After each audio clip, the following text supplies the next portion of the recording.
அல்லாஹு அக்பர் என்று முழங்கும் அழகிய தளமே பள்ளிவாசல். எல்லா மாந்தரும் தொழவாருங்கள் என்றே அழைப்பது பள்ளிவாசல். தினம் நன்றாய் அழைப்பது பள்ளிவாசல். அல்லாஹு அக்பர் அல்லாஹு அல்லாஹு அக்பர் அல்லாஹு.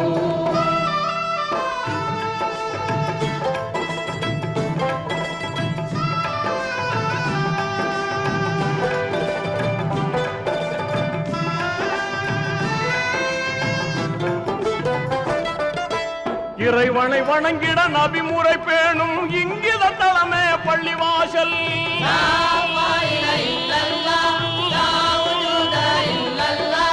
நிறைமனத்தோடு தொழுதிடும் போது நிம்மதி தருவது பள்ளிவாசல்.